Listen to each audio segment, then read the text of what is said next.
வணக்கம். இன்னைக்கு நம்ம வந்து ரசப்பொடி இல்லாமல் எப்படி வந்து ரசம் பண்ணுறது அப்படின்னு பார்க்கலாம். இதுக்கு ஒரு வானலில் நம்ம 1.5 ஸ்பூன் அளவுக்கு ஆயில் ஆட் பண்ணிக்கிறோம். ஆயில் நல்லா சூடாகட்டும்.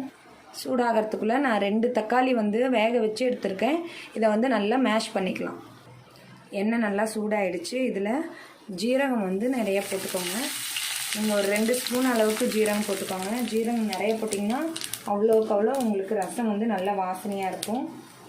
அதே மாதிரி உங்களுக்கு 2 வரமிளகா, 2 கொத்து கருவேப்பிலை இதை ஆட் பண்ணிக்கோங்க. பண்ணிவிட்டு இதுலேயே கொஞ்சமாக மஞ்சத்தூள் ஆட் பண்ணிக்கோங்க. பண்ணிவிட்டு இங்கே பாருங்கள், நான் பருப்பு தண்ணி 1 கப் எடுத்துருக்கேன், அதை ஆட் பண்ணிடுறேன். 2 தக்காளியை நல்லா வந்து வேக வச்சு அதில் தோலை ரிமூவ் பண்ணி கையிலேயே வந்து நல்லா பிசைஞ்சு அது தண்ணியை மட்டும் எடுத்துருக்கேன். அதையும் இதில் ஆட் பண்ணிடலாம். இந்த ரசத்துக்கு தேவையான அளவு உப்பை ஆட் பண்ணிடுவோம். மிளகு ஜீரகத்துக்கு இடிச்சுக்கலாம். அதுக்கு ஒரு மிக்சியில் ஜீரகம் வந்து ஒரு 2 ஸ்பூன் அளவுக்கு போட்டுக்கோங்க. நான் கையில் தான் போடுறேன். அதே மாதிரி மிளகு வந்து 1 ஸ்பூன் அளவுக்கு போடுங்க. காரம் அதிகமாக தேவைப்படுறாங்க 2 ஸ்பூன் போட்டுக்கோங்க. ஜீரகம் அதிகமாக இருக்கணும் இந்த ரசத்தில், அப்போ தான் நல்லா டேஸ்ட்டாக இருக்கும். நான் வர கொத்தமல்லி ஆல்ரெடி இடித்து வச்சுருக்கேன், அதையும் இதுலேயே ஆட் பண்ணிக்கலாம்.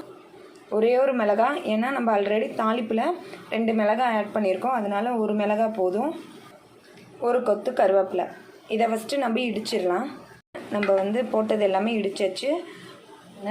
நம்ம ரெடி பண்ணி வச்சுருக்க இந்த பொடியும் இதில் ஆட் பண்ணிடலாம். அடுத்தது நான் ஒரு 6-7 பூண்டை தனியாக தட்டி வச்சுருக்கிறேன். எனக்கு ரொம்ப வந்து பொடி நம்ம வந்து அரைச்சோம் அப்படின்னா அது வந்து ஒரு மாதிரி இருக்கும்.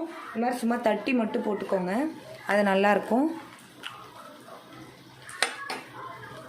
பாருங்கள், இந்த மாதிரி நுர கூடி வர நேரத்தில் கொத்தமல்லி தழையை நிறையா போட்டுக்கோங்க.